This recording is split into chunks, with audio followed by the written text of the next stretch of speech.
For HP specifically, it's been a crucial part of the plan from probably day one, just as soon as the retail media networks became available to us. We move a lot of our product through our retail partners, and it's really important to interact with the consumer where they are when they're in that purchase mindset.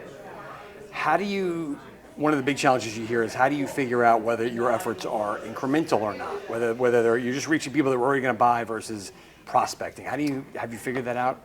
I'd say we're getting close. I don't know if anyone's really cracked it quite yet, but we have an internal data science team that works very closely hand in hand with our retail and other external partners to try and create an MTA, multi-touch attribution system in which we can properly attribute value to each of the impressions. What do you think the potential is? Most of retail media action has been concentrated on owned and operated retailers' properties, but there's a lot of talk about bringing it to television, bringing it to the open web. What do you think the potential is beyond the core? I think the potential to physically do it is great.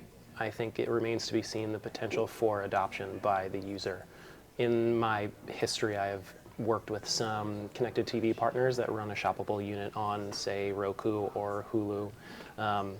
The actual bottom funnel results haven't been super strong yet, but I think it's just not a native behavior to consumers quite yet. Yeah, and I wonder if there's some kind of training that maybe needs to happen, or get folks used to shopping via remote or voice or whatever. Sure, it could be like any ad campaign. We need the right reach and we need the right frequency to drive the message home that they can actually do it. Right.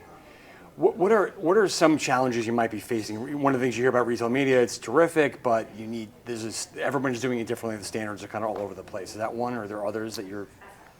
Yes, the offerings by partner are different. The reporting by partner is different.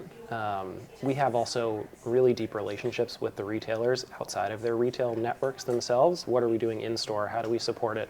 How can we use maybe their offsite DSP also to feed into it? And how are we making sure that we're not being duplicative across all of those touch points? What about this? This matters more for different categories. What about social shopping? Is that a totally disconnected behavior and strategy to retail media, or is that something you're trying to actively engineer?